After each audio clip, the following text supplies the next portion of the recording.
Hello and welcome to the Career Speakeasy, a casual, fun, and irreverent place to share ideas about career development, the world of work, and life in general. I'm your host and proprietress, Kelly Nottingham. Growing your career should not be boring. So come on in, pull up a chair, and pick your poison. Welcome to our next episode on perfectionism. In this episode, we're going to be talking about ways to overcome perfectionism. I've done a lot of research on this, but found in particular a really useful article by Tamar Chansky, and please forgive me if I mispronounce that name. The article is on HuffPost, and it's called How to Overcome Perfectionism, 8 Strategies for Making a Better Life. We have some techniques we're going to be discussing today, some ways of thinking about perfectionism, and ways for you, now that you have been hopefully trying to catch yourself in those moments of perfectionism and recognizing maybe what triggers you to perfectionism. We're going to talk about some ways for you to address it with some different strategies that you can play with. This author, Tamar Chansky, has a great quote. The opposite of perfection isn't imperfection or mediocrity. It's reality. It's possibility. It's all the magnificent points that exist all around the bullseye. End quote. That quote really resonated with me in several different ways. We're going to be spending some time today talking about looking at the big picture. And I think for a lot of us as perfectionists, we tend to scope down so hard on what acceptable means that we don't open up the possibility of understanding what other types of acceptable might look like. And we don't see the rest of those, what the author calls magnificent points that are all around that bullseye. So today we're going to be looking through some specific techniques that you can use, some ideas that you can use to work on your perfectionism and hopefully overcome some of those perfectionist tendencies that you have. Now, as I mentioned in the previous episode, if you find that your perfectionism is really causing some serious issues, either within yourself, with your relationships with coworkers, friends, or family, please reach out and get some help. Talk to a counselor or a therapist, and they may be able to help you figure out where some of those tendencies are coming from and where you can address them. For those of you who have an employee assistance program through your employer, a lot of those programs actually cover free counseling sessions. You might as well use them if the company's paying for them. So go ahead and get out there, find someone that you resonate with as a counselor, and give them a call to get some time scheduled to talk to them. And don't wait, because there's never a perfect time for it. So there is a first thought I wanted to start with in this section, and this one is going to hurt some of you for me to say this, but I'm going to say it anyway. There is no perfect way to fix your perfectionism. Did you get that? There is no perfect way. So don't put off trying new things because you want to find the perfect way to fight perfectionism. So we're going to be looking at what I used to call shades of gray, but now I feel like that is such a loaded term, I can't use that anymore. So we're going to talk about just looking at gray areas. We're going to be looking at using the word some versus the words all or nothing. We're going to be talking about gray area as opposed to everything being black and white. That in itself can be an experiment and a practice for you. If you catch yourself saying words like always and never, should, we talked about in the last episode. Those are trigger words that you can catch on to mentally to think, okay, what might be some ways of approaching this that are going to be still okay enough? What gray areas are there that will work for me? When you catch yourself falling into this perfectionist trap, either the thinking or the behaviors that you may have, there's some different questions that you can ask yourself. Questions like, what's actually working? What's not working? Are there pieces that are working that I can move forward on and things that I might be able to change that aren't working without just scrapping the whole process or the whole project or the whole email or whatever the case may be? You can ask yourself, what is the purpose of what you're doing? Just a little personal aside on this one.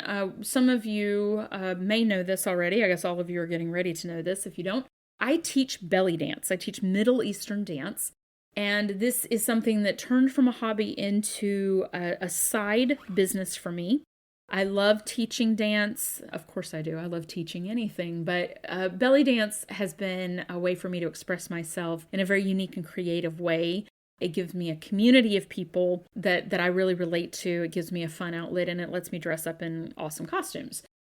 Several years ago, I was going through a real funk with my dance. And it was something that I honestly didn't recognize at the time as being this perfectionistic trap that I was falling into. But every time I would perform, I would get angry with myself ahead of time before the performance because I hadn't practiced enough. I should have practiced more. I didn't think that my costumes were sparkly enough. They should be fancier. They should be brighter. After the performance, I was angry with myself because I didn't feel like I did well enough. I felt that other people were watching me and thinking that I didn't know what I was doing. I felt when I watched videos of myself that I wasn't satisfied with what I had done. Why did I do that weird thing with my hands? Why was I making that face? That kind of thing. And it caused a lot of really negative repercussions in my life. I started being angry with myself in my classes. I started questioning whether I was qualified to teach. And my husband finally sat down with me one day and asked me a really amazing question. He said, "Why do you dance? What is the purpose of dancing for you?" And I said, well, it's so I can have fun. It's so that I can meet people that I have something in common with. It's so I can get some exercise and express myself creatively. And he said, then why are you beating yourself up over it? Why are you making it not fun for yourself anymore? And when he said that, I realized that that's exactly what I had been doing. I had been putting so much pressure on myself to achieve this ideal in my own head and in the heads of the other people that I had assumed their ideals, that what they were seeing, that they were disappointed in me, which was not true, that I had sucked every drop of joy out of this creative, expressive art that I love so much. So it caused a big shift for me in how I approached my dance. And it's interesting to me when I talk to other perfectionists that they do this in a lot of the same ways. It could be with a project that you're working on at work. It could be with parenting.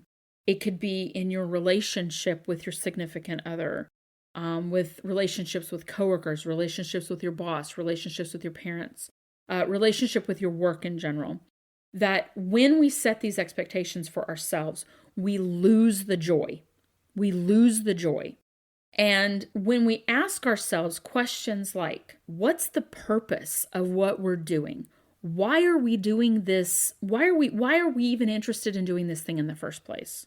And getting back to that central core of purpose, overall, overarching, big picture purpose, can really help to reset that entire way that we approach that relationship or that project or our career in general.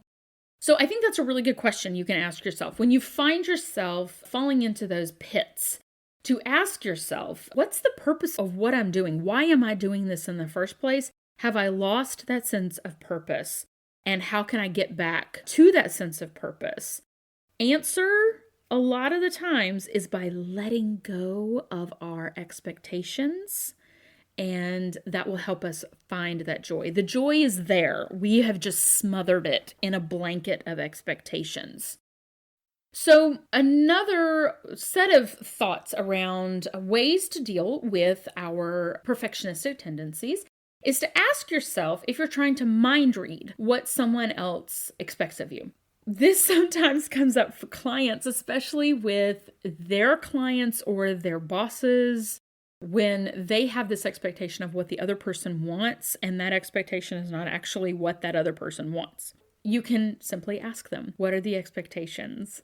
Sometimes it's not having clear expectations that can cause a lot of those frustrations. Sometimes it's that we're building up expectations that are not things that we really actually have to live up to.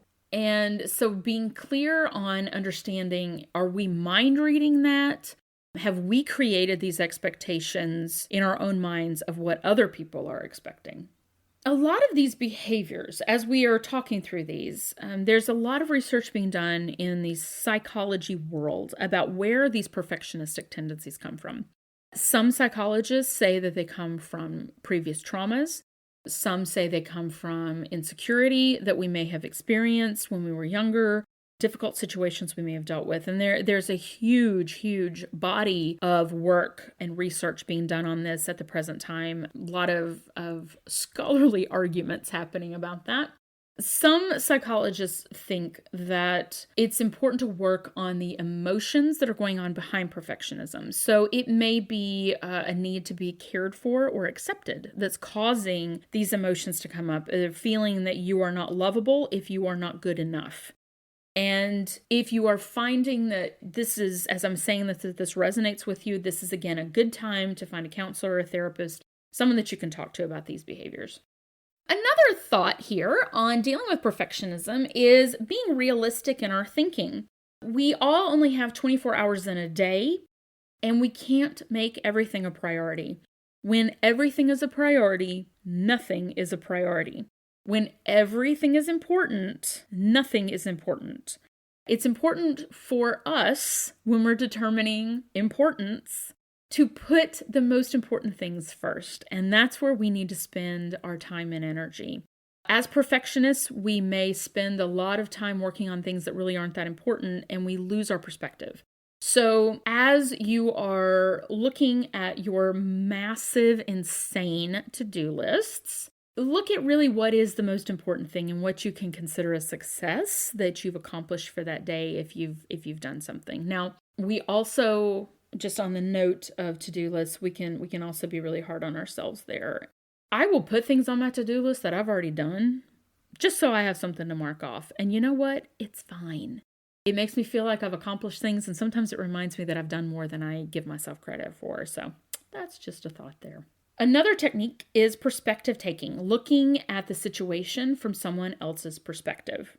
So you could put your behaviors onto, let's say, a close friend of yours and say, if Sally were doing this or saying this thing to herself or being a perfectionist about this situation, what would I say to her?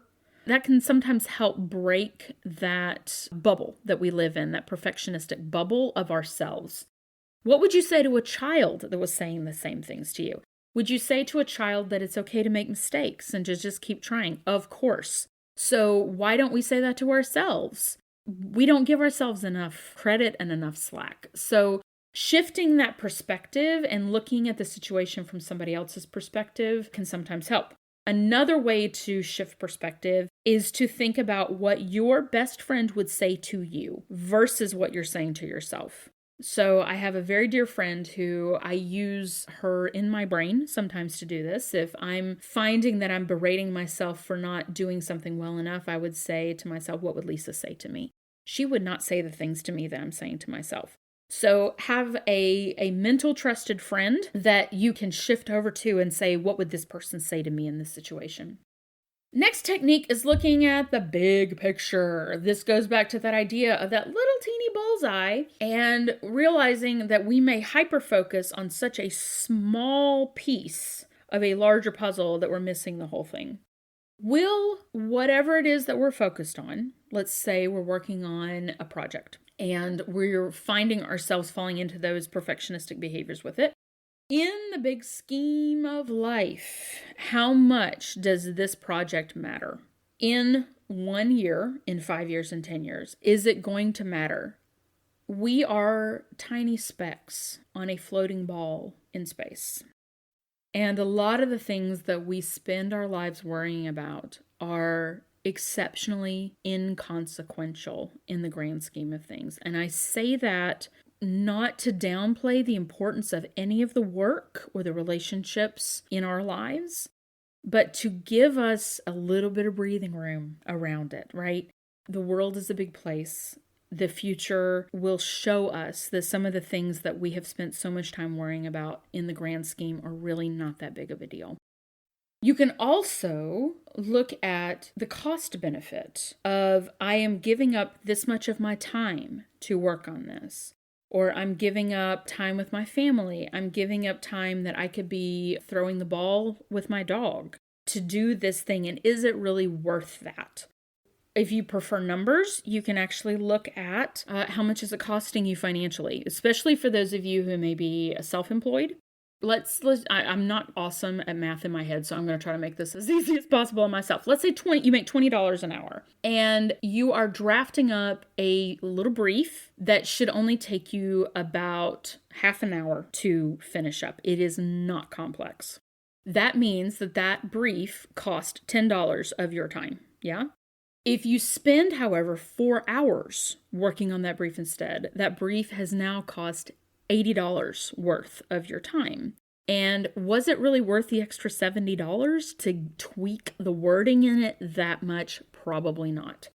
So you can think about that because, again, we have 24 hours in a day. We only have a certain amount of energy. How much stress, how much time, how much money is our perfectionism costing us? And how much of that can we take back by letting go of some of these expectations? That brings up the question of compromising. What level of imperfection are we willing to deal with? Now, some things need to be really up there. And if you're a neurosurgeon, I would hope that you are not overly tolerant of a lot of imperfection. But for the rest of us, there is some flexibility on the amount of perfection that we can tolerate.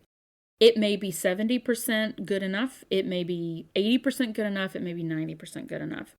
The point is, when we give ourselves permission to lower that level of tolerance, we free ourselves to relax, to be more creative, and to really get to the main point of what we're trying to do without overdoing it. This brings up a thought from my amazingly brilliant sister, Rachel. Something that she told to me years ago when I was working on my master's thesis and was procrastinating. She and I were discussing my thesis and the fact that I had put it off and put it off and put it off and put it off. And she finally called me one day and she said, "Kelly, done is better than perfect."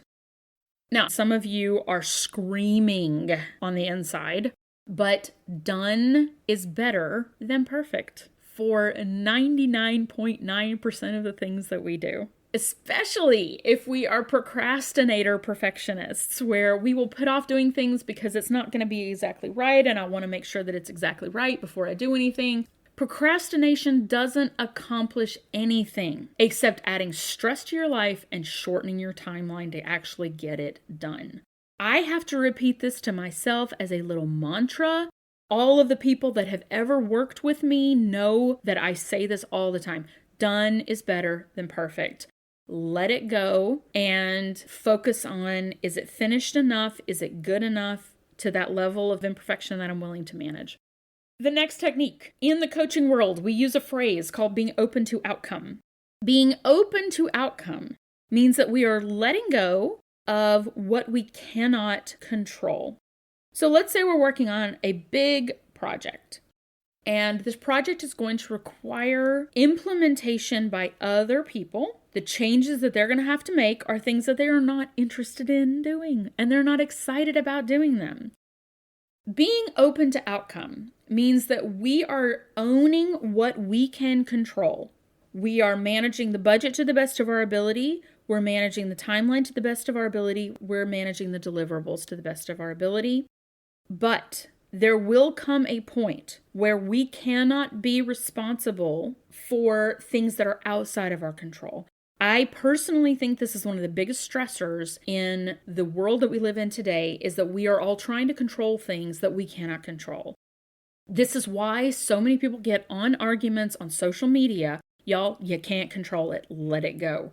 This idea of being open to outcome means that we work on, to the best of our ability, the things that we can control. We do the best we can, remembering that done is better than perfect.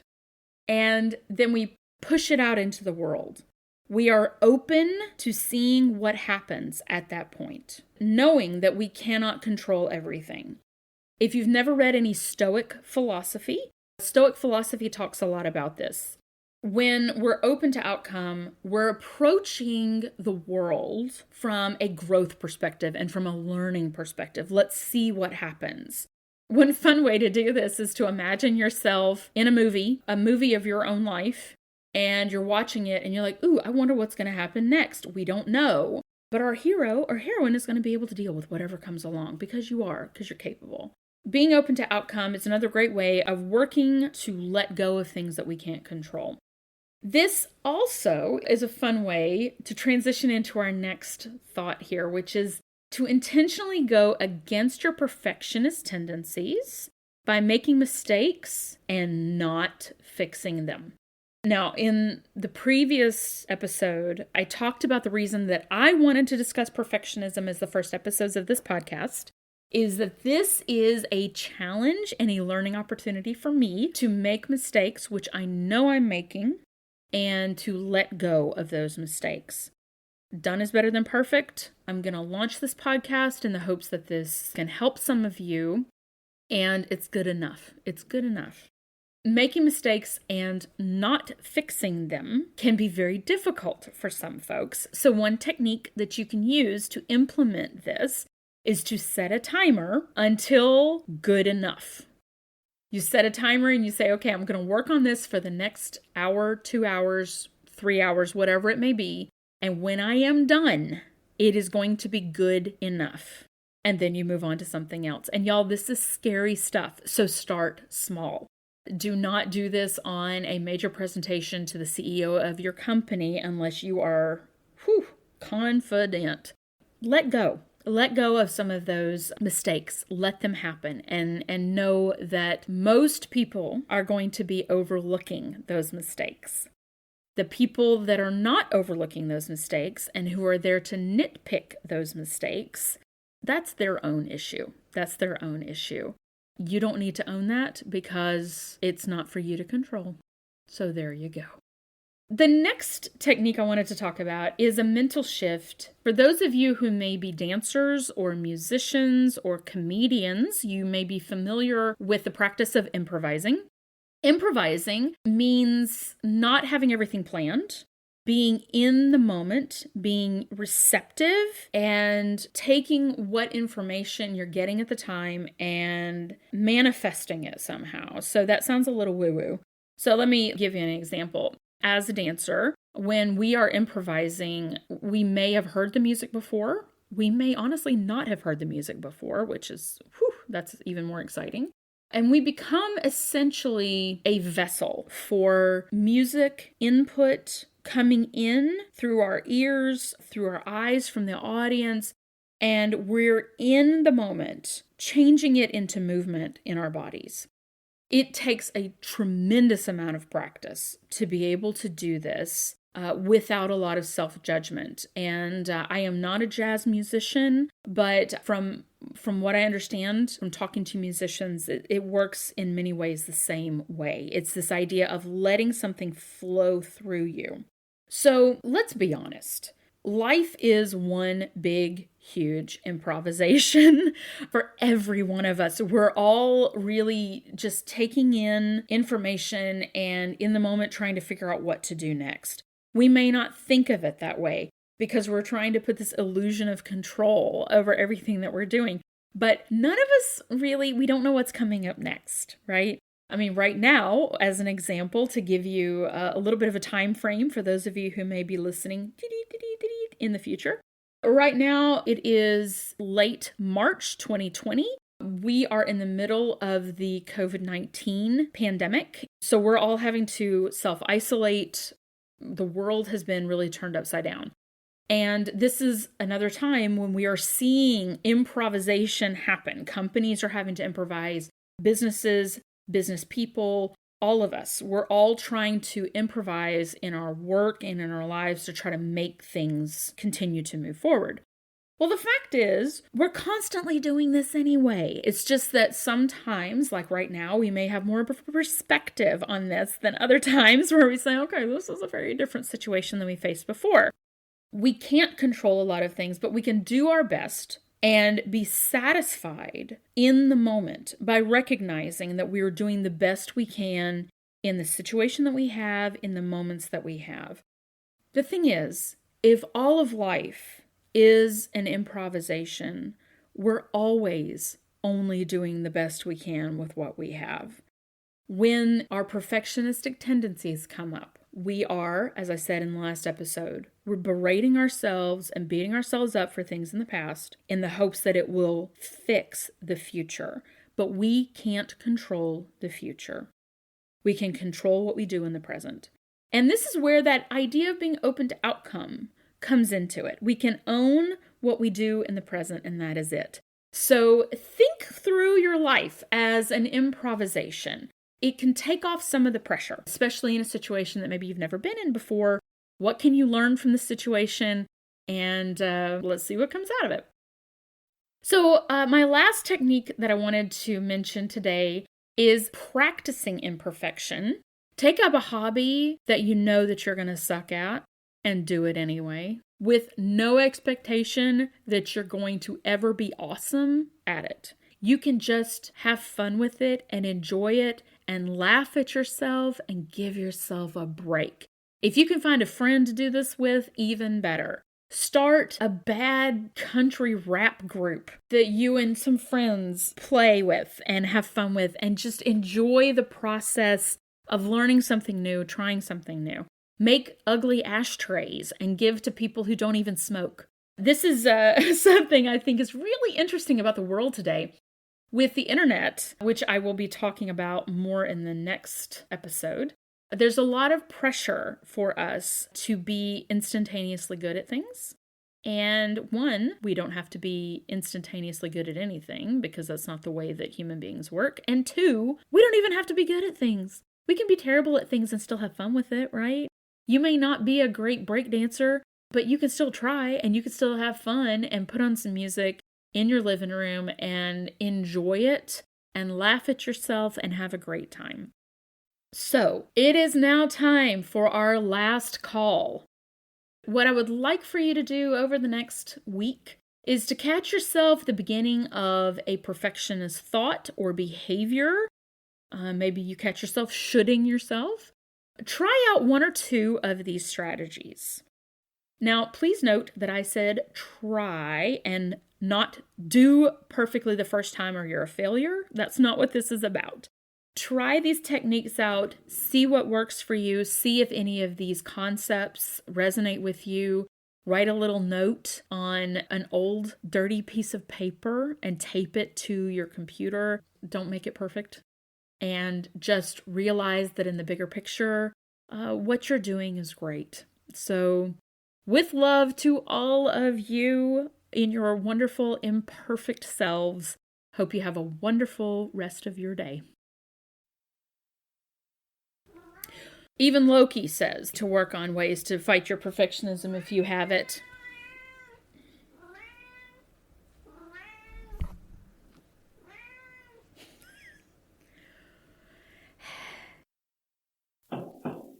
Well, thanks for joining me. If you have suggestions, feedback, or just something random you want to share, email me at careerspeakeasy@gmail.com and come visit again soon. Cheers.